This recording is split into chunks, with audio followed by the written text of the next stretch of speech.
Hello everyone, and welcome to the ROKER Report Recap podcast. It's an editorial special today for all you lovely people, and joining me are my old exiled Maras, Rich Spate, over in Wales. How are you doing, Rich? I'm alright, yeah. Got a coffee, so I'm happy, man. Same, and my scorpion mug, provided by Terrace. I don't know if nobody can see this, I'm holding it up. And Mr. Worldwide himself, Martin Wanless, in Australia, as Connor put it the other week. I quite like that. I'm going to start, every time you're on with me, you're getting that treatment. How are you doing, mate? I'm well, Gav. How are you? Very, very good. We're ready to talk about a thrilling game of association football. Yeah. But to be fair, it wasn't a bad game. And as I said on the player ratings podcast, we didn't play too badly. It was just a case of, couldn't kill the game off, particularly in the first half. If you're scratching your head and wondering why on earth did I click on this podcast, they're only going to talk about a game of League One footy that ended 0-0, then welcome. Yes, Sunderland travelled all the way to London to take on a Charlton side that we couldn't quite work out whether or not they'd be any good, and it turned out they weren't very good. But first off, I want to just give a shout out to the ladder climber lads who turned up yet again, this time at the top of a high-rise block of flats to watch the match. Carl Graham, one of the lads who was there. Carl Graham, one of the lads who was there, somebody I've known for a long time. I don't think he's missed a game in about 40 years. So it doesn't surprise us that they've went to those lengths. Literally travelling to London. I don't know how they got up to the top of that block of flats, but they were there and they watched the game. Fair play to them. Have you ever went to such lengths, Martin, to watch Sunderland? I know you get up in the middle of the night. I get up in the middle of the night, and I travelled 16,000 kilometres each way to watch the Checker Trade Trophy final for a long weekend, but I've never scaled a block of flats in London to be able to watch 3/4 of a pitch. Well, that's it. Yeah, credit to them. I love Sunderland, but I don't know if I love them that much. Like, it was great though. I had to click on the Facebook post the guy put up of the photo, and his mum commented on it, just kind of like with an emoji, like with a hand over the face, and he just went, "Fuck off, mum." Fuck off, I'll do what I want. But yeah, anyways, the performance yesterday. It's safe to say that the response from the fans on social media, in particularly, were mixed. Actually, Rich, I'll start with you. Are you happy with how we played and the fact we emerged with another clean sheet and another point? You know what, I am. I was quite impressed by Sunderland yesterday, and actually, particularly in the first half, it was one of the best halves of football I've seen us play for quite a long time in terms of the fluidity and actually some of the the passing moves and the interaction between the players. I thought it was really good. I thought, especially like the first 15, 20 minutes, we were completely and utterly dominant, and not just that. Like, the football was really neat. It was really, it was really impressive, some of the interplay. So yeah, it felt a lot quicker, didn't it? I think it's easy to be down on them from a performance like that. I think we were unlucky. Obviously, we missed some sitters, but the all-round play, I don't think you can complain in terms of the style and how entertaining it was, because it was. I found it really entertaining, especially first kind of 60 minutes. Thought the game was attractive to watch for once. Yeah. In League One, which you can't see every week, really. Yeah, what do you put that down to, Martin? I don't know if you agree with Rich, but what do you think's changed just in the two games? Obviously against Peterborough, they obviously wanted the ball a lot more than Charlton, but it allowed Sunderland maybe to express themselves a little bit more. But it did feel quicker, I felt. It did feel quicker, and I think maybe having Leadbitter in there, and the team's almost kind of shaped itself around him since he's come back into the side. He's the sort of focal point of the whole team, really. I agree with Rich. I think I'm actually really happy with the performance and the result, to be honest. Obviously, we could have won the game, and we should have won the game. But, to go away at Charlton, who've just come down, who were predicted to be up there at the end of the season, and to restrict them to no shots on target, I don't think Burge had a save to make, did he? No. 9 times out of 10, we win that game 2 or 3-0. Yeah, I agree with Martin about Grant Leadbitter as well. I thought he just made everything tick, especially again the first part of that first half. He really was like head and shoulders above anyone else on the pitch in terms of the quality of his passing and his positioning as well. He is, like everyone's said repeatedly, he's got football intelligence that you don't see that often in League One. So my description was imperious at one point in the second half, because he really was just dominating everyone. Yeah, to be honest, a friend of mine tweeted about half-time, this is looking more and more like the Grant Leadbitter that we thought we were signing from Middlesbrough. It's a real renaissance, to be fair, isn't it? It's as though, everything that we've heard about Grant and his personal life, it must have been taking a real toll on his game, because there was a point last season, and I feel a little bit bad saying this actually, but there was a point where I just felt like he needs to retire. Like, his legs have gone, his head's not in the game, clearly. But to his credit, he's really embraced the break that we had in football, and is now, he's come back, and he's he's proven to be a real asset to the team. It's a nice bonus, to be honest, because I don't think anybody at the start of the season thought Grant Leadbitter would be your best midfield player at this stage. Well, it's a massive bonus, him coming back into form, isn't it? Because he looks fit. There was never any doubt that he could pass the ball around and get stuck in, but he looks fit. And he looks fit enough for League One. And last season, I think we obviously all knew all the way through last season that he had personal problems, but you never know how it's affecting somebody, do you? And the easy assumption to make until he took a break, obviously before the rest of the team did, the assumption to make is he's 34-year-old, his legs are gone, because you don't really take anything else into account. But I think it's it's evident now, looking at him play this season so far, that everything that was going on in his personal life was taking a massive toll on him. And that, I'm absolutely thrilled that he's come back into the team and he's performing the way he has, because I think he's such an important character for us to have firing on all cylinders as a person as well as a player, on the field, off the field. He can be so important for us this season. And it's almost like when Bracewell came back for that third spell under Peter Reid, his legs had gone to an extent. Everybody thought he was finished, and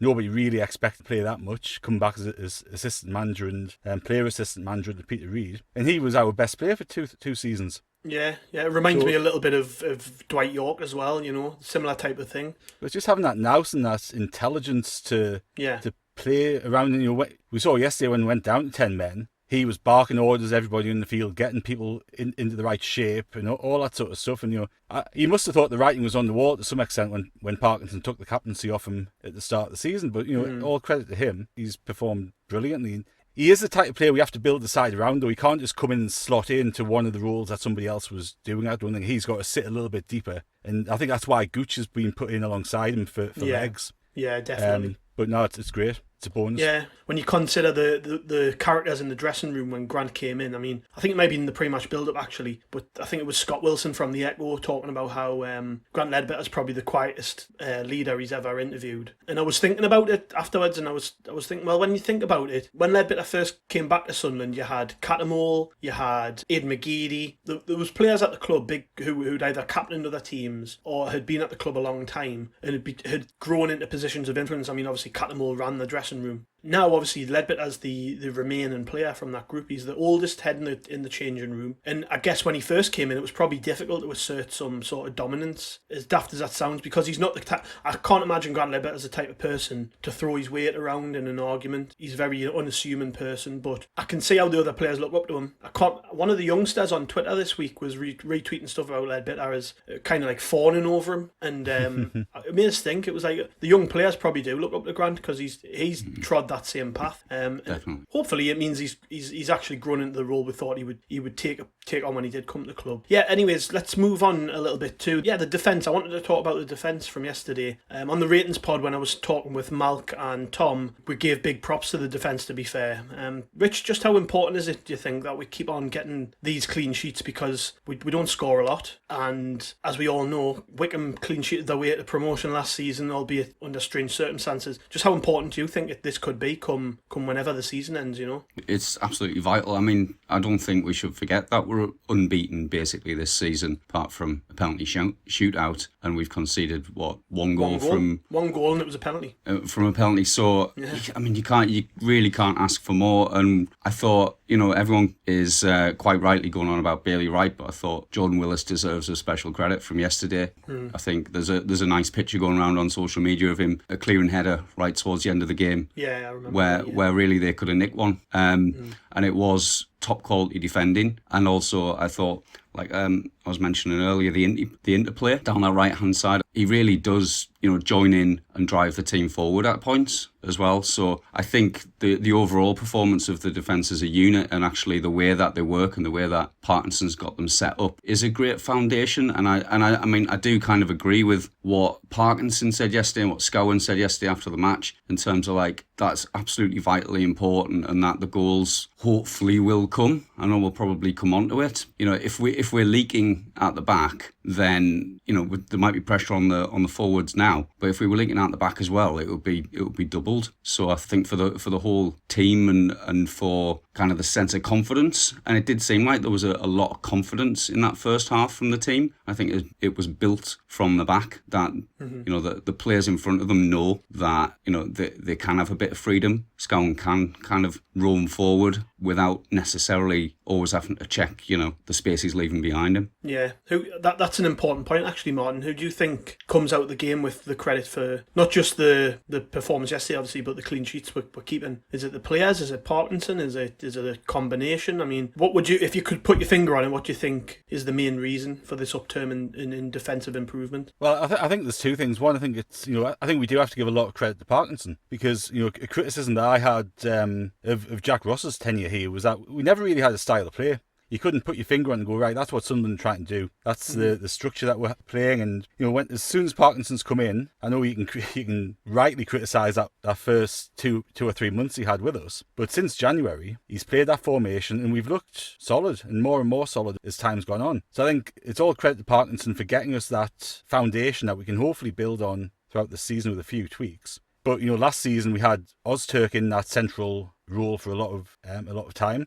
We've upgraded 3 or 4 levels with Bailey Wright, haven't we? Yeah. So I think, the combination of getting the right players in a good system, it sounds obvious, but it's crucial, isn't it? And even if you think back to when Allardyce was managing, the first 3 or 4 months Allardyce had, he just concentrated on making us hard to beat. Mm-hmm. Getting that really solid, because it's easy, to my mind, it's always easy to build from a solid base where you're not conceding many and build a team from there, rather than trying to tighten up a team who's scoring those but letting a ton in at the other end as well. So I think Parkinson, I didn't want Parkinson as manager, and I've still got doubts over him longer term, but I think he deserves a lot of credit for putting that system in, getting the players organised. And I think it's really evident, isn't it? You can see everybody kind of knows what the job is. You can see that they all know what they're supposed to be doing. Even like from the wing backs to say when Leadbitter's in there, the 3 centre halves when Willis is overlapping, they've all got purpose. No, I think there's so many positive signs from these opening games. I think hopefully with a few tweaks we'll be all right. Yeah, I don't know if anybody saw Richard Keys, the video going around on social media of him talking about how Pep Guardiola should bring Sam Allardyce in to coach his defenders. Maybe he wants to look at Phil Parkinson.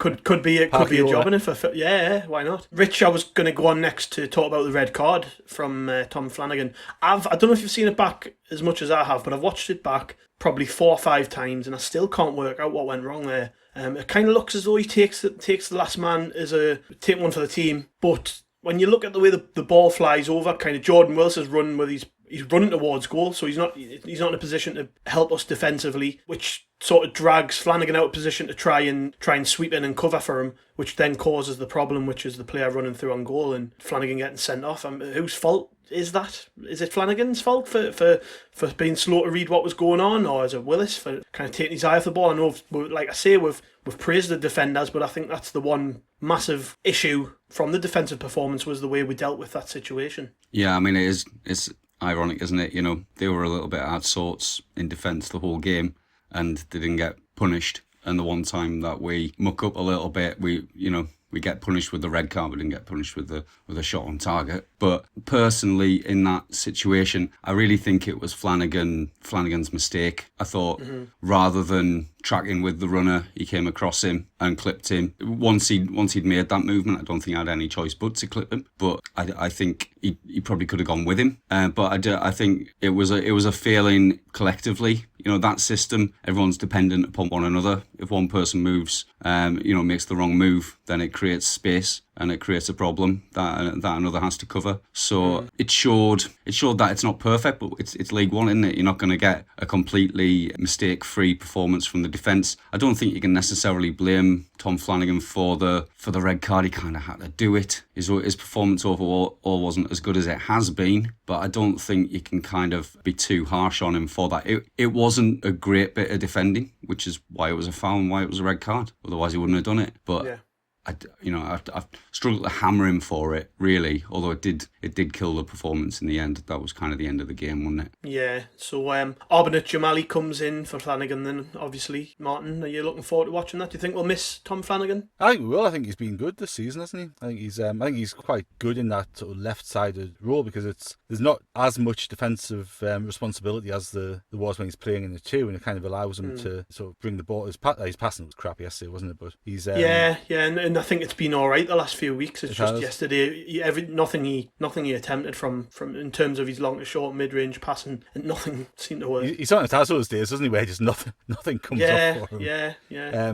But I think, given that we were kind of expecting him to maybe be a backup to somebody in that back three this season, and Jamajali to come in. I think he's done well so far. I think he's had a good season so far. I think Jamajali will come in as long as he doesn't get injured on international duty. While he's away.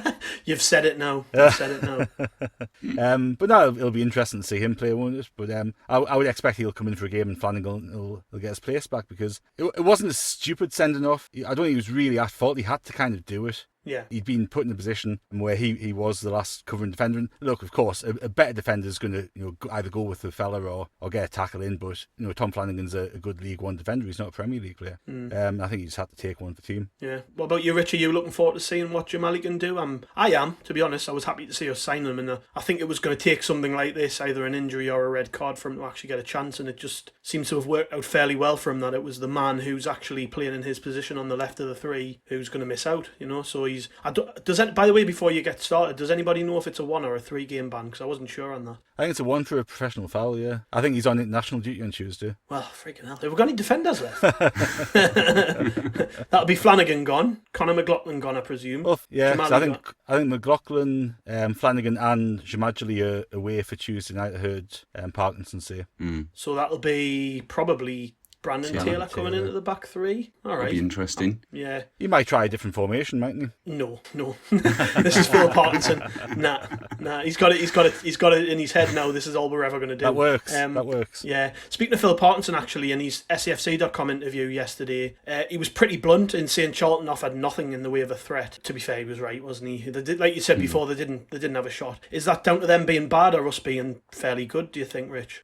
I thought they were very easy for us to contain. They didn't seem to have much going forward. I think the commentators were saying there's quite a big gap between their attack and their midfield. Their forward seemed quite isolated, and I have to agree with that. Yeah, I mean, they just didn't get the chance. I saw the possession statistics were a little bit surprising that they had 51% of possession, because it really didn't feel like that in the game. Yeah, I've just funny you said that. I've just brought it up. The stats, which are on Google, and they could be wrong, say they had 56% of the ball, and made nearly 100 more passes than we did. It really didn't feel like that. Accuracy. Yeah, no, it didn't. Maybe it was the second half because they did play for 15 minutes with an extra player. Mm-hmm. Maybe that skews the stats a little bit. But in the first half, it felt like they were just happy for us to have the ball. Danny Collins talked quite a lot about it on the commentary of the game.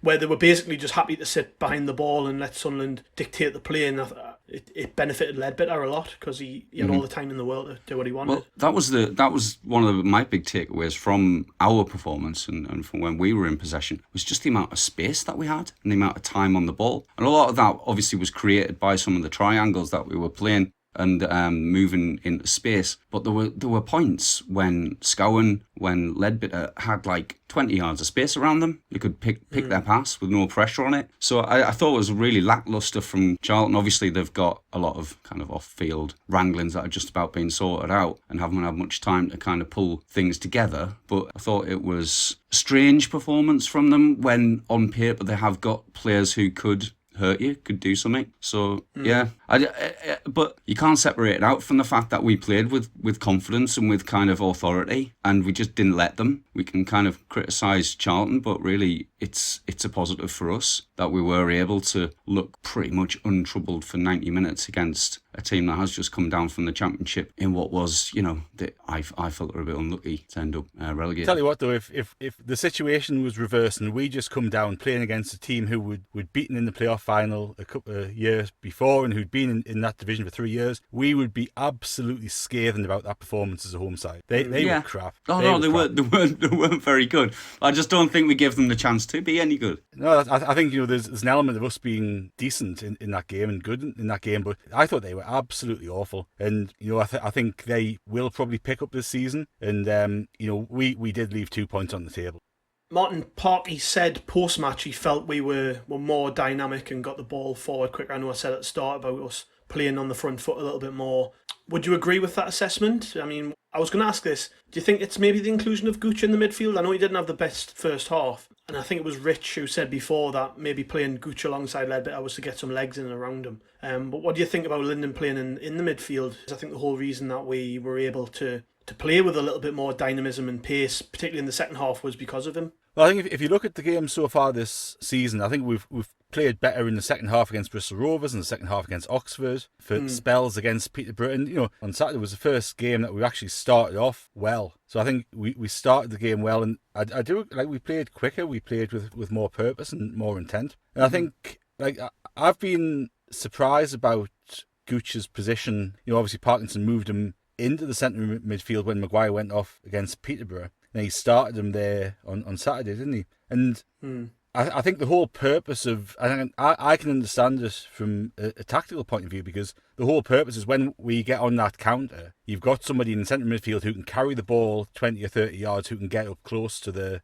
forwards, because previously we've had too much of a gap between the midfield and the strikers. And we've left the strikers up by themselves, and we haven't been able to get around them quick enough. So from that perspective, I think if Gooch is used in the right way in that position, he can be effective. The issue that you've got with him is he's not the most reliable player in tight positions. He'll try something rather than playing it safe. And we saw a couple of times yesterday where he lost the ball and he put us in a spot of bother with a counter attack from Charlton. So I can understand it, especially when Leadbitter's in the team, as I said earlier. You get Gooch alongside him, it gives him legs, and you've got somebody who can carry that ball with pace to get us up the field. Yeah, and Josh Scone as well. Obviously, Rich, he's another one. He playing a similar role to Linden, really, as somebody who can carry the ball and create from deep. I was actually expecting him to come out of the team. I'm surprised that Max Power was on the bench, but I'm actually happy that Parkinson kept faith with him, because he offers us something a little bit different, doesn't he? Yeah, definitely. And I mean, if you heard him talking yesterday after the match, he kind of concurred with what Parkinson said in previous comments about who he's competing with for a place in the side, and it's much more Chris Maguire than kind of Grant Leadbitter or Max Power, who I think are actually competing against one another for that more deep lying midfield position. But I mean, as much as we've talked about kind of Parkinson having a set formation, I think that's only true in terms of the defensively when we haven't got the ball. I think what's been interesting over the 4 games is actually the difference between how he set up the midfield and the forward line and the interaction between the two.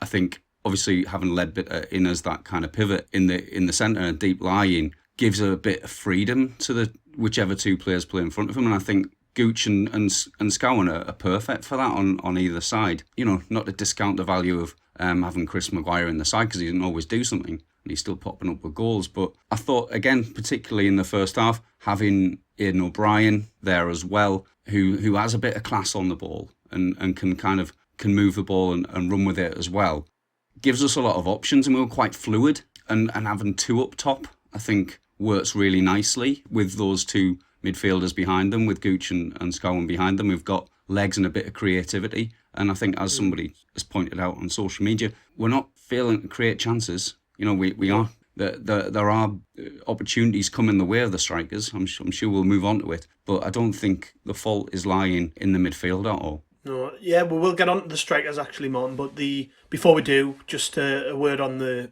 improvement really in our all-round play. I've seen a lot of people say that they felt yesterday was probably the best we've actually played over a 90-minute period this season. Would you agree with that assessment? Do you think that in terms of the actual football, that's as well as Sunderland have played, or best? Yeah, I think it's our best league performance of the season. I think we might have turned in a better performance in the whole game in the League Cup. The difficulty is we don't know how good these teams are going to be come the end of the season who we're playing against. On paper, we kind of think that Charlton, Peterborough, Oxford are going to be up there, but they could end up having crap seasons. And we've got they haven't played for we haven't played for 6 months.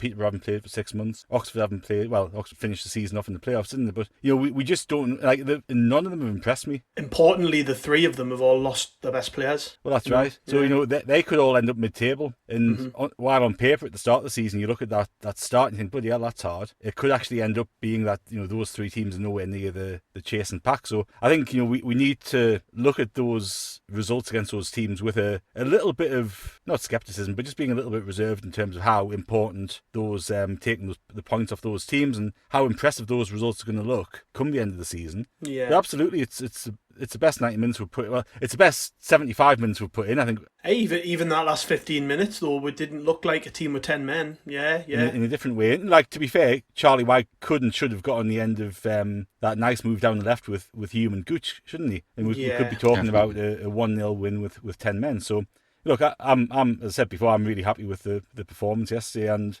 happy with the result. That segues us on nicely to the next topic, which is the strikers. Rich, Charlie Wyke, as Martin said, had one thing to do and didn't do it, but we're not shocked there.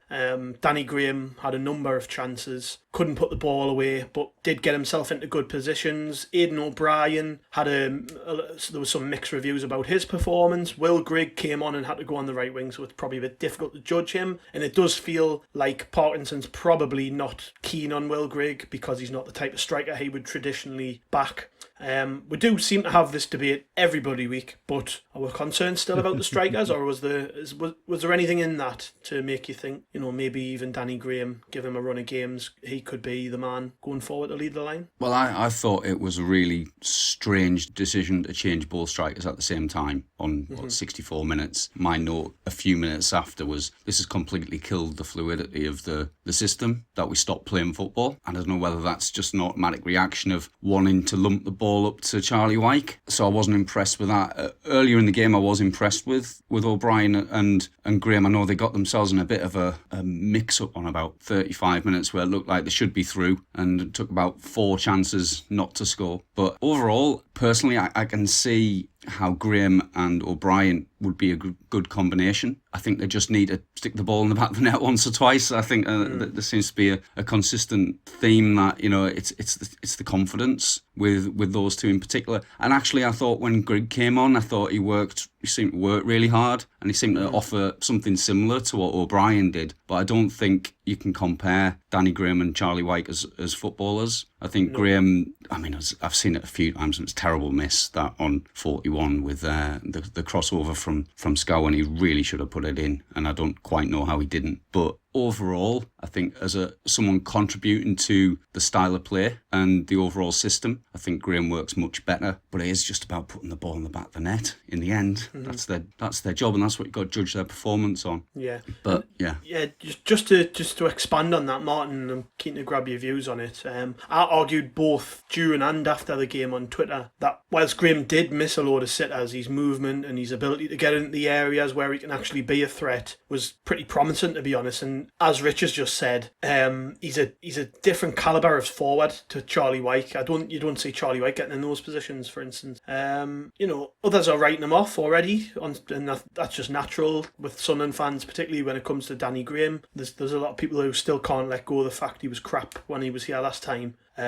Personally, I think we should persist with him. Others think just sign another striker. And I argued this with a couple of folk. We can't just go and sign a new player every time that we'll have this problem. We've signed 2 strikers this summer in O'Brien and Graham, and alright, it hasn't worked particularly well yet, but there has to have been signs there yesterday from Graham's performance to suggest that if you actually give him a run of games, and I'm not talking like 2 games out the team, 1 game, like he has to play 5, 6, 7, 8 games, because if you look at his career trajectory, he's like a 1 in 3, 1 in 4 striker. And that's playing regularly. That's not being a bit part player. That's like playing every week for Blackburn. He was scoring goals, enough goals to get teams promoted. Where do you fall on that line? Are you still behind Graham? Are you behind the decision to maybe give him a run of games, or do you think there's probably something else we could be doing?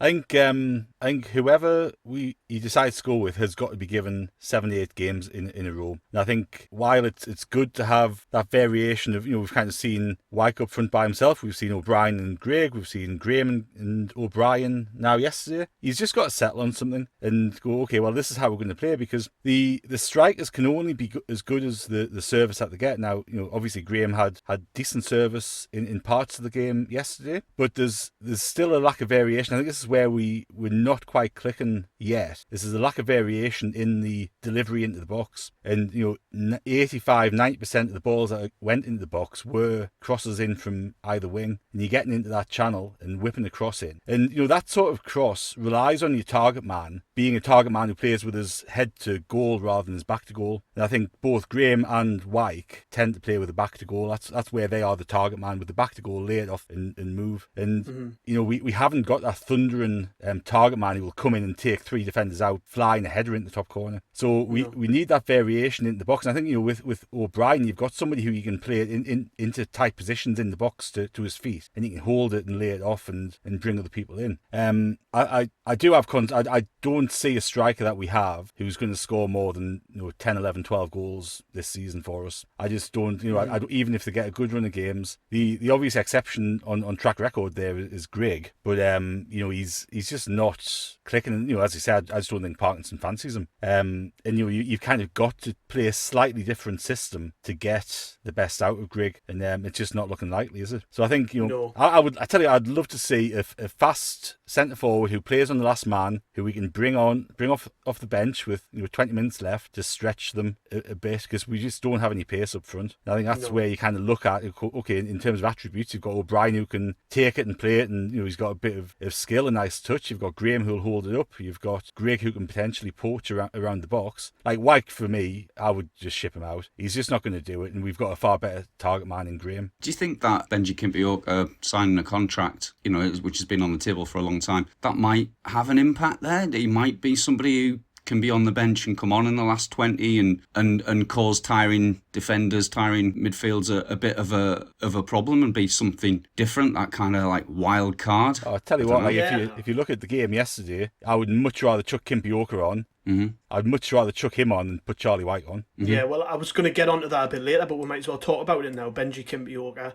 Just answer what Rich said there. I think I agree in a sense. I think with what Martin said, we don't have that option up top, and as unpredictable as Kimpioka can be, he is a bit raw, and you don't really know what you're going to get from him. There are times when you need a player like that to pick from. Problem is we have actually got one on the bench more often than not, and Jack Diamond. I know he's not a centre forward, but he doesn't seem to be. I'm not going to say he's not sold on him, but there's just something about Parkinson and his track record that suggests he doesn't see a lot in young players, or doesn't. It's going to have to take something pretty special for him to give a young player a chance. So there is that to think about. Kimpioka spent so long away from the club. This lad Diamond's been out on loan. He's proven himself on loan. He's been brilliant in pre-season, and he still can't get on the pitch. I think the issue with Diamond that we've got is also, as well as Parkinson's hesitation to play younger players, we actually don't play a system with his position in it. We've talked about, in pre-season he was used as a bloody wing back, and he needs to get on the pitch in a wide attacking position. And yesterday, if we hadn't made those 2 subs, it would have been perfect for him to come on and just play on that right hand side and just try to stretch them on the counter. But because we've just brought Greg on and Wyke on, he wouldn't do it. Yeah. Are you happy to see Benji back, Rich? Do you think that's a good move from the club? I know a lot of people weren't sold on the idea on social media. I saw a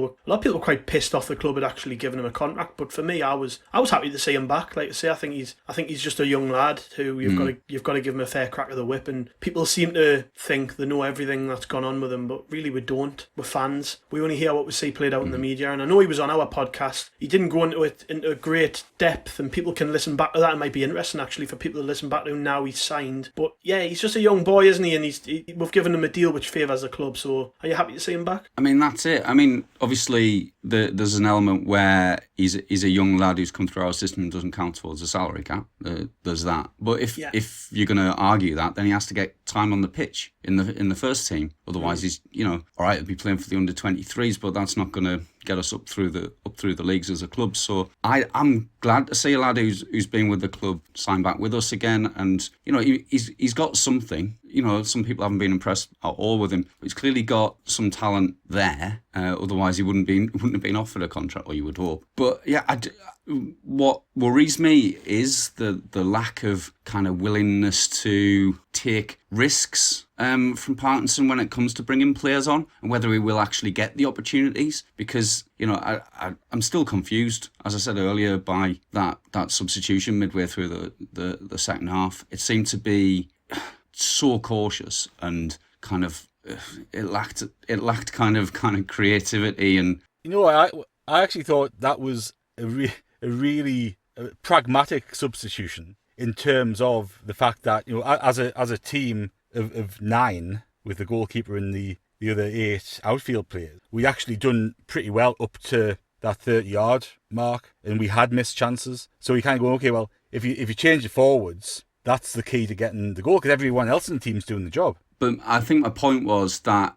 I can't see him ever getting to the point where he'd bring on a Kimpioka or a Jack Diamond, someone who would. He was bringing on 2 similar players for the players who were already on the pitch, and I think somebody like Parkinson, right? There's going to be 2 scenarios where he gives a young player a chance. 1, we're winning 5-0 and gives him 20 minutes, or 2, we're losing a really important game 2-0 and he's tried everything else. Mm. Right? And even then, I don't think he's just If you look, and it's not just at Sunderland, but if you look back at his career, he just doesn't give chances to young players. So that's why I can see from above Parkinson's head why this deal makes a bit of sense, because discounting the fact Phil Parkinson's the manager, the club have got to look at it and think, here's a lad he's a Sweden under-21 international. If any other club wants to sign him, then they've got to pay Sunderland compensation in the same way we had to pay the Swiss team compensation for Jamali. Clubs would have to pay us for Kimpioka, and the deal itself makes a lot of sense from the club on the balance sheet. Basically, it's a risk. It's a small wage to a player who might improve the team, might go out on loan, and I'll get on to that. I might ask you about that. But I mean, if he goes out on loan somewhere and does really well, and then comes back, and we've got in the club's favour, we have an extra year extension there, so we can just give him a year at the end of the season, and that's in our favour. That's agreed. So say he gets to January, he hasn't made an impact on the first team. We send him to, say, Harrogate. He goes and gets 6 or 7 goals in League Two, and we extend the deal. Then it's risk-free, isn't it? It makes a lot of sense in that. And if it doesn't work out, then we just get rid of him, and he goes and does his thing for somebody else. I don't understand how. The only reason that you can understand people being pissed off about it is you've got somebody who had a contract on the table for so long, dicked around, didn't want to sign it for whatever reason, and I'm sure there's good reasons on both sides. And now, with a worldwide pandemic, he can't get another club, so he's come back. So from that point of view, you can kind of go, okay, well, it's almost last resort. Can't get a deal elsewhere. I'm going to go back and take it. So I can understand from that perspective why people wouldn't necessarily be overjoyed with him coming back. But on a football level, as you say, I don't see anything wrong with it, and it's risk free. And he does potentially offer something that we just don't have in the squad. Yeah, precisely. Right, so we'll move on then. We'll go on to... I was just going to round off the discussion on the game, really, and look back at the start of the season. Rich, we've played 4 games in the league, 2 wins, 2 draws. We're unbeaten, as we said earlier. Conceded just once, a penalty. Scored only 4 goals, though, but we have went into the striking problems and maybe where we can improve there. But that is 2 points per game. Traditionally, that's the target clubs aim for. If they want to get automatic promotion over a 46-game season, you need to be at or around 2 points a game. Are we happy? I mean, I know we're sat, I think, 4th right now, but you can't really take too much from 4 games. The league table doesn't mean a lot. In terms of Sunderland, that's a pretty decent rap sheet. I think if anybody had read that out to you, maybe after the whole game, and said 4 games in, you're going to be unbeaten, you're going to concede 1 goal and it'll have been a penalty, after you've played Oxford, Charlton, Peterborough, you would have been happy, wouldn't you? Definitely. Yeah, I really don't think we've got much grounds for complaint as a fan base in terms of the performance on the pitch. Obviously, there's a lot of other things we might complain about, but I think it's going pretty much to plan so far. Obviously, other than the things we've talked about in terms of sticking the ball in the onion net. So I'm pleased, and like I said earlier, I was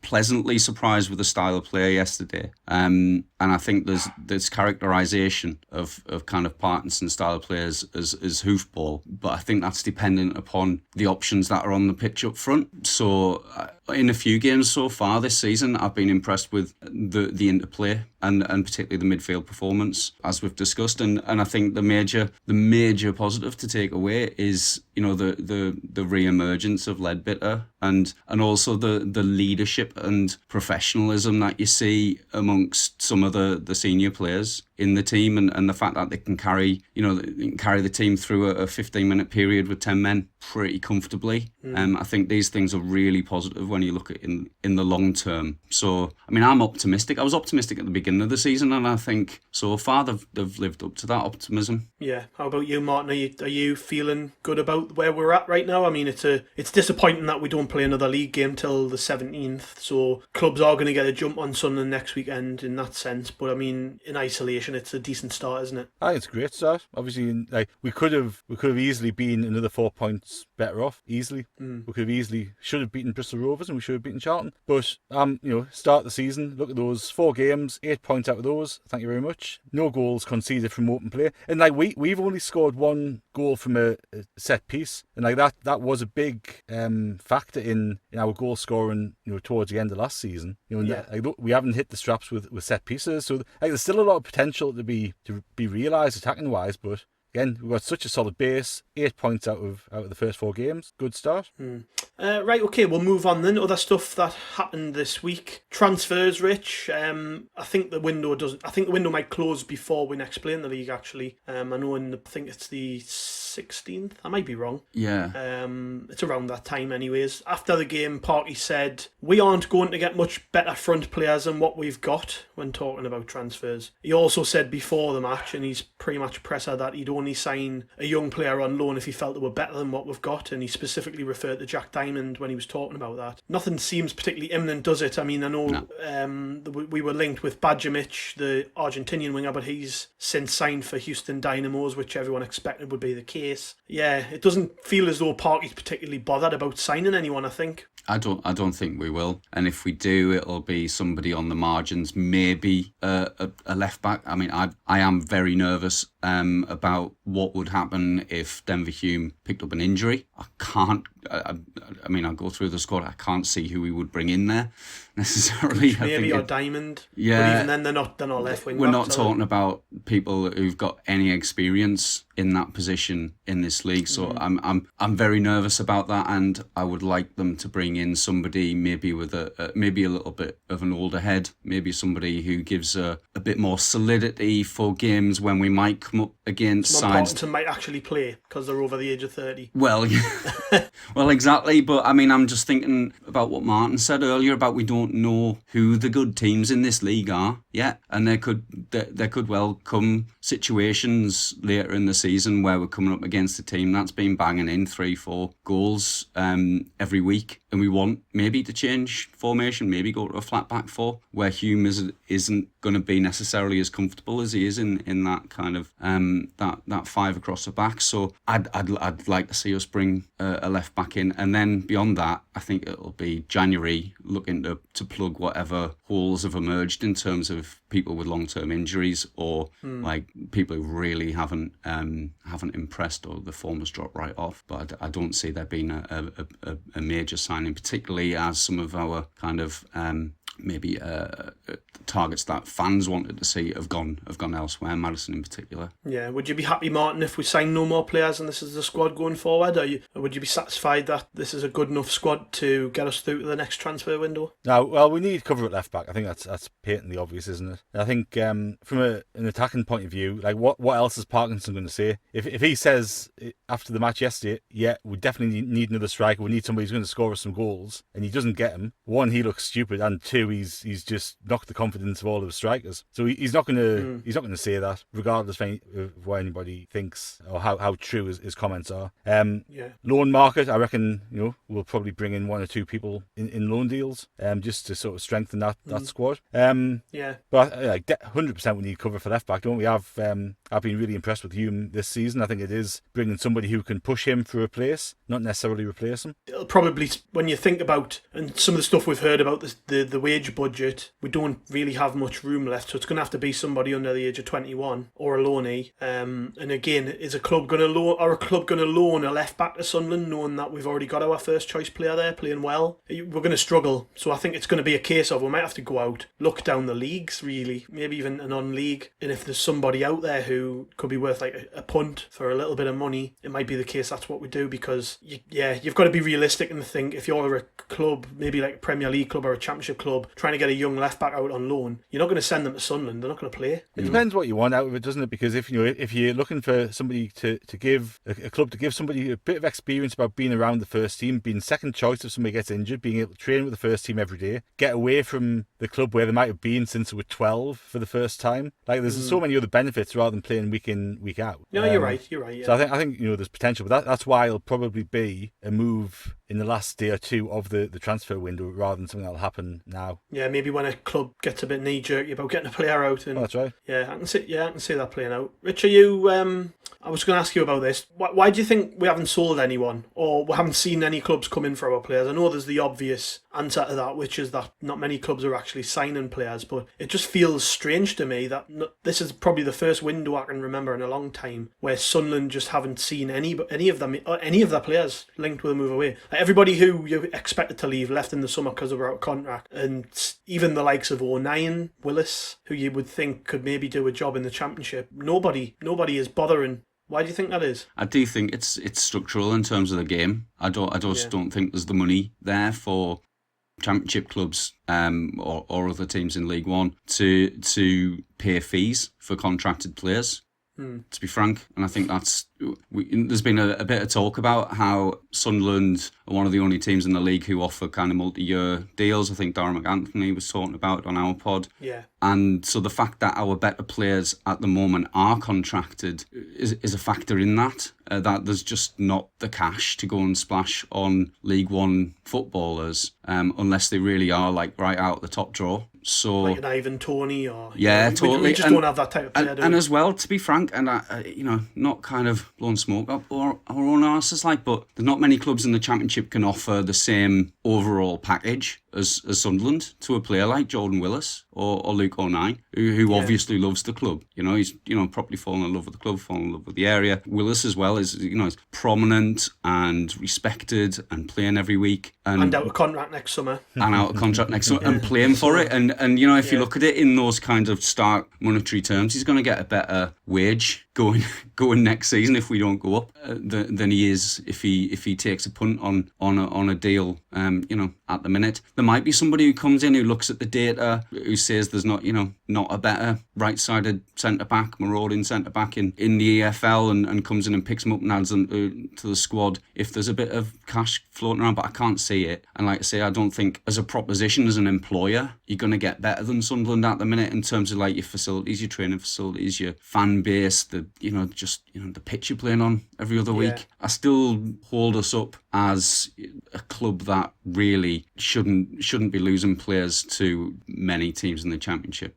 It's funny though, isn't it? I'm just thinking this is wearing in my head now. The transfer window shuts in like less than a fortnight, and I'm talking about nobody coming in for Willis. But somebody might look at that and think we're desperate for a quick, powerful central defender, and he's got less than a year on his contract. Let's test Sunderland and let's try and see if they'll sell him. And I think we would. If anybody came in with a 7-figure offer for Jordan Willis, he'd be gone. That's the way clubs at this level operate, and it might not be the way Sunderland traditionally operate. But if you sign a player on a free transfer and you can make £1 million profit on him, I think more often than not, Sunderland are going to do it.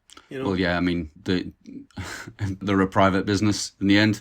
And at the minute, obviously being just about kept afloat. But transfer fees we've seen with the younger players, they'll take the money because it's money that the owners don't have to put in. If a club comes in with a few £100,000 for a player, it's a few £100,000 that Stuart Donald doesn't have to put out of his bank account or one story. Yeah, and ultimately, that's what it comes down to.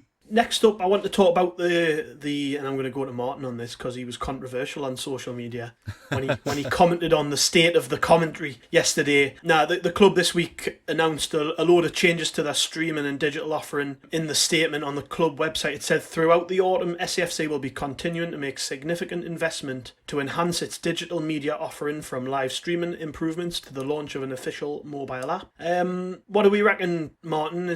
Before we even start talking about the commentary yesterday, what do you reckon though? Are those necessary improvements to the offering? And I know as exiles, you two lads know better than me just how important the streaming service the club offers is to your overall fan experience. I'm having to get used to it as somebody who lives like a stone throw from the stadium. I'm having to get used to this being the way I watch games now, like sitting in the house on my own with a cup of tea, sitting in front of the telly. It's not the way I like to watch games, but it's it's the only way I can watch Sunderland play at the minute. And you can't help but feel as a consumer that the service we've had for maybe, when did iFollow come in? I think when we first dropped into League One. Since then, it maybe we haven't done enough to improve it. So yeah, do you think these are necessary improvements that are needed? I think it's good that they are recognising the importance of delivering probably a better product than they've given before. From a person who's exiled, not able to go to as many games as I would like to normally be able to go to. Like I was pretty much unable to watch much of the Championship season, which was a blessing in disguise, really.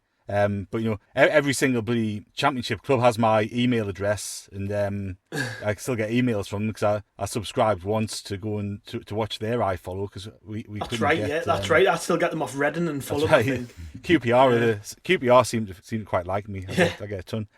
So look, I think the quality of the product it's actually progressed since it came in. Like first of all, I was just really happy to be able to watch something, and it's come on. We didn't have a score in the top corner for the first year. Obviously, we didn't have commentary until the end of last season. So look, I think all credit to them, and it's actually something that surprised me that they are investing in because they've pretty much got a captive market. Like people haven't got any other option. If they want to watch the match, they've got to log on to the stream, haven't they? No matter where they get it from, it's going to be the same stream. So maybe it's because they've looked at the numbers and they're not as good, perhaps, as they should be in terms of the amount of fans we have worldwide. Well, I think it's got to be done on business case, and that'll be it. They'll have looked and they'll go, okay, well, actually, we're only getting 60% of what we estimated would get, and there are other avenues to get the stream if you want it. So they've obviously looked at it and figured out that they need to invest to improve it to get people coming directly to Sunderland and giving money to the club, because ultimately, as a fan, I would much rather money be going to the club than to a commercial TV provider or to another source. So I think it's fair play to them. They need to do it, but it will make a business case somewhere on somebody's desk or in somebody's drawer or on somebody's laptop, won't it? Yeah, I think the business case is clear, and I've written about this quite a couple of times, which is basically if we want to retain the fan base and expand it even, we've got to do this. It has to be done well. Obviously, there's the standard £10 charge, and the club doesn't control that. But getting value for that £10 sat on your sofa with all of the limitations of streaming over kind of live broadcast, they've got to make it a richer experience. There's kids who would go to the game and really get in, be part of the experience, who are not getting that, who are sat with their parents on the sofa and with all of the other distractions going on. I know it's been difficult to pin my 10-year-old down to watching any of the game because there's other devices and stuff going on in a way that wouldn't have been the case in the ground. And they've not just got to look at it in terms of this season, but they've got to look at it in the risk to the game overall and the supporter base of the club overall of losing people, of losing young people. In particular, us with Dedicate, we've been doing it for years. People like me and Martin have been following streams and audio commentaries and stuff for years, so it's kind of we're going to do it, but are the kids going to do it? So that's a worry, and I do think that it's a really good decision from the club to bump up the offer, because if it's not enhanced, then people are going to drop away. Yeah. If we're playing Shrewsbury on a Tuesday night, how many people, if it is, just the bog standard one camera angle with the Radio Newcastle commentary, which is very descriptive because it's for radio, people just going to not bother, do something else, watch, I don't know, Netflix or whatever. That's the thing. They're competing against the other things that you can stream to your telly, unfortunately. That's the interesting thing, isn't it? You look at where the biggest percentage of the demographic and potential audience is, and the reality is it's not people who'll climb up to the 20th story of some flats in London to watch 2/3 of a pitch, and it's not something that, like me, who's happy getting up at 2 o'clock in the morning to watch a one-camera stream. It's people who are wanting to watch it for entertainment as well as because they like the football club, Yeah. It's interesting though. I've heard on the grapevine they're going to be doing a pre-match show soon. So what we received yesterday was just them testing the water, I think, to see how the commentary went down and stuff. But they're going to be doing a pre-match show from a studio. They're going to have more cameras. They're going to have a half-time show in a studio. They're going to have post-match studio analysis. They're going to have the studio kind of thrown to interviews with Parkinson and the players, all going out live. And like you've just touched on, they're actually competing with other streaming options, particularly with kids. Kids love YouTube. So if the club can do something which ties all of that in, and it doesn't just mean they have to sit and watch the game, but before the match and after the match. And we all know how important, not just important, but how influential YouTube can be and Netflix. It's good to hear that they've got that planned. So yeah, it sounds good, doesn't it? It does, and I think it's really promising as well from the future of the club point of view, because I still have real concerns about the club just dwindling and cutting costs left, right, and centre, and not being worried about anything else apart from minimising expenditure. So to see them actually doing something that's really, really positive and proactive is really reassuring for me as a supporter. Like, I'm sure you lads feel the same as well. And it's just good to see them investing in the actual product and understanding that football is a product. It's not just it's not just the 90 minutes on the field. What about that bloody commentary though, Martin? Hey? Yeah. You weren't happy with it. Now, to be fair, I'll be honest, I'll give my 10 pence, yeah. It was interesting to hear it. It wasn't really a traditional commentary of a game. It was more like two people sitting next to each other in the pub maybe talking about the game. But I felt that for a first goal, it wasn't too bad. I quite liked Danny Collins' analysis of the football and what was going on and tactically why we were setting up in certain ways around set pieces and things. Like, all the little details like that from Collins I thought were quite good. But it wasn't traditionally something you would hear, I guess, during a game. I turned it off after about half an hour because it was doing me head in. And I quite like the two lads who did it. I listened to the club podcast. Yeah. And I enjoy that. I think they did a really good job on that. But I don't want to sit next to two people in the pub talking about the game non-stop. I want to watch the game. I want to listen to some additional insight that I maybe miss out on or don't see, which, as you say, Gav, Danny Collins did, give some nice tactical insight. But it was, to me, it was really distracting from the game. It was really distracting. And I think, that TV commentary should complement what you can see with your eyes, not compete against it. And it was just too much. I slightly disagree, Martin, in that I actually, it enhanced the game a little bit. Maybe it was just because the performance was better and there was more to talk about and there was better football, so it kind of blended in the background for me, because I was actually quite enjoying watching it. But I thought it wasn't as kind of descriptive. I think I said the other day, the radio commentary can be a little bit kind of, it's X to Y to Z, back to Y, back to Z, out to C, back to B.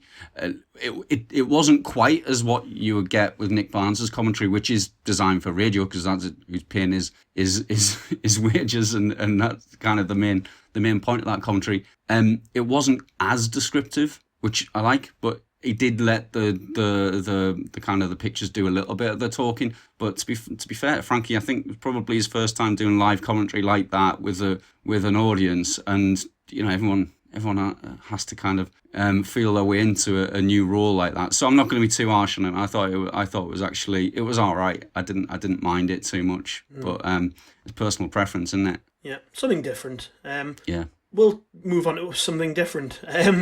Sunderland ladies, Rich, you're quite big on keeping an eye out for the ladies team. On Thursday night at Stadium of Light, they ran out 3-2 winners against Borough Women. It sounded like a really tight game. I was trying to keep up with the commentary on social media, and I was amazed really to see that we've kind of fought back from, I know Sunderland took the lead, but Middlesbrough kind of felt their way into the game, and yeah, it was good to see that they'd won, onwards and upwards for Mel Ray's side. Yeah, because it's been a really difficult start to the season. Obviously, losing some of the key players, losing Bridget Galloway, I think, was a massive loss over the summer. But they played well by all accounts. I mean, I don't know if you've seen the clip. I think probably have, because it went out on our social media as a gif of Maria Farrugia's absolute stunning strike for her goal. And I don't think many goalkeepers in any form of the game would have stopped that strike. She absolutely leathered it in the top corner. I think they've not had the pre-season that other teams have had, and so they're probably just feeling their way into it. But I'd like to see more of it. It would have been lovely to watch. There are other teams that are able to stream their under-23s or their women's teams live on Facebook or Twitter or whatever. So yeah. It's actually that's another thing I'd heard, that there is a plan, hopefully, to stream the women's games and the 23s and the 18s and stuff as part of this digital media package. Nice. Whether it happens or not, because to be fair with these owners, they're full of good ideas. It's whether it happens, isn't it? But the plan, I've been told, is to eventually stream those games, which and it'll help us.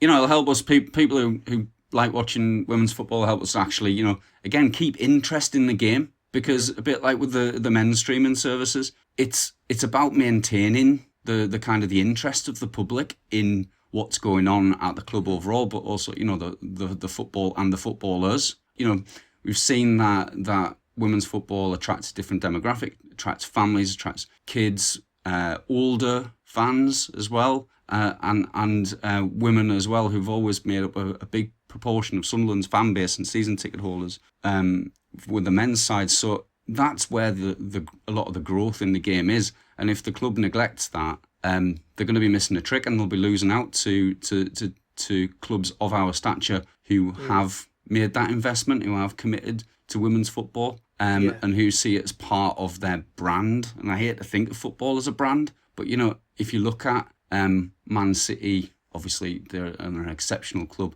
in general, but the effort and the work they've done to develop the profile of their women's team as the elite side in English domestic women's football, it's a model to aim towards. And if we're neglecting that side of the club, I think purely in business terms, you're neglecting a potential revenue stream, or at least a potential way of promoting your club overall.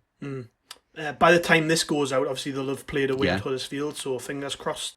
We're trying over at ROKERReport.com really just to increase our coverage of the ladies' team, so people can keep an eye out for that as the season progresses. Let's move on quickly to the Carlisle game, which we play on Tuesday night, because we have no league game now until we play Swindon on the 17th.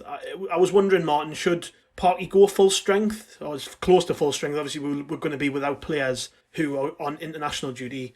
Is it really a case? Do we bring in a load of fringe players and let them have a run about, or do we try and keep some continuity?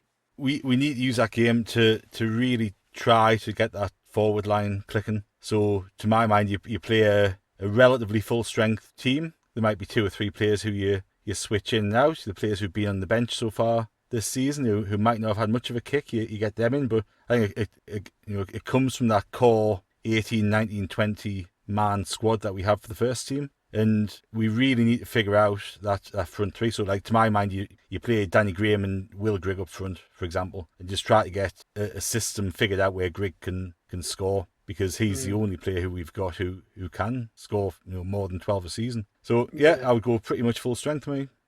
What about the likes of Dan Neil, Jack Diamond, and possibly Embleton? Rich, do you think they'll start? Do you hope they'll start? I do, and what I think would be the worst case scenario is we put out a stronger side as we can, and then there's a couple of players pick up an injury that keeps them out for a month. So I think we've got to look really carefully. I'm sure obviously they'll do this, but there were a couple of times I know Grant got picked up what looked like a little bit of a knock, where he went down and looked like he was in a decent amount of pain. Maybe we don't want to take risks with any players who might be a bit more fragile. I agree with Martin that we need to kind of keep the senior players in the forward line. I do think I would like personally to see O'Brien and Grigg play together, because I think O'Brien's somebody who can play, thread a ball through inside the box to someone like Grigg. So I personally would like to see that combination given 60, 65, 70 minutes. But overall, I think there might be a sterner test than we're expecting. They're mid-table in League Two, and League Two isn't a million miles away from some of the teams that are going to be playing in League One. Yeah, I think it'll be a test, and we should use it as a test. But I couldn't care less about the trophy, to be honest. Well, yeah. So if he switches to 11 players and we lose 1-0, I really wouldn't mind. I'm on the opposite scale. It doesn't matter what game it is. I want to see us win. What about you, Martin? What you're hoping to see from the players mainly? I guess if in what Rich is saying there, we aren't particularly bothered about the result. which is, I guess, to an extent true. I just don't want to say us lose, but as long as we see something that we can take forward from the game, I would say. No, that's right. Like I'm not bothered about the competition. But as a game, I think it's important to see progress. And like we played Carlisle in pre-season, didn't we? And they gave us a pretty tough game at the Stadium of Light in pre-season. So it's not going to be an easy game at all. And I think you want to see another clean sheet, and you want to see some goals, 3 or 4-0. Yeah, but we keep doing that every week, and the trophy, and we'll be at Wembley. But that's a risky take, isn't it? What do you know what it is? The irony is we're going to win at Wembley, and there's none of us there. Yeah, exactly. You've got all these people who have been 8 times and haven't seen us win, and we're going to friggin' win at Wembley with no fans there. I've never considered this. It's going to happen. That's the most Sunderland thing that'll ever happen. Let's make it the FA Cup rather than the bloody Checker Trade, or the EFL trophy rather, isn't it? I'm stumped. That's going to happen. I'm telling you. Yeah. Right, that might be a nice place to round off, lads. And I guess there's plenty of hotels you can watch from high up at Wembley. Yeah, well, get the bookings in now. Just quickly touching on the under-23s. Big round of applause to them. They got the first win, I think, since early 2019, beating Newcastle United's under-23s team, and it's always nice to beat the Mags. They won 4-0. Who can believe that? 4-0 in a game which nobody saw coming, really, particularly since Dan Neil and Jack Diamond and Brandon Taylor weren't available for Sunderland, because obviously it would seem they're going to appear in the team which takes on Carlisle on Tuesday night. It was an under-strength Sunderland team, although they did see the return of Benji Kimpioka, and he got himself on the score sheet twice, one from the penalty spot, and the second which came from a corner. The other goals came from Josh Hawkes, which of course he came in from Hartlepool during the summer, and Kieran Dunn, the full-back. Just a massive win for Sunderland, really, considering they haven't won a game in, like I say, nearly 2 years. To get off and running in a game of such importance against the local rivals is huge, and well done to the boys. I mean, we all have had a fair share of criticism for the team, and that's fair enough. But yeah, they deserve a bit of praise on this occasion, I think, and well done to everybody, including Elliot Dickman. I mean, he'll be over the moon just to get this newly formed team together and off and running. And yeah, if they're going to get off to the season starting with a victory against Newcastle, then that bodes well for the rest of the season, I guess. So yeah, well done, boys. And cheers, lads. Thanks for joining us today. Don't forget, everyone out there, that you can share this podcast on social media. Spread the word about the ROKER Report on rokerreport.com, because obviously we love to hear from all of you. And make sure you follow us on social media. We've got accounts on Facebook, Twitter and Instagram. And of course, don't forget to check out the website. I know I say it often enough to you lads and everyone else, and people maybe don't like to hear it, but all the content that goes up on our site's written by fans, just like all of us, with passion and love. So please take the time to check in, leave your comments so it can help spark up a bit of debate as the week go on, because obviously we've got no game next Saturday. But yeah, cheers everyone, thanks for listening, and we will catch you all down the road.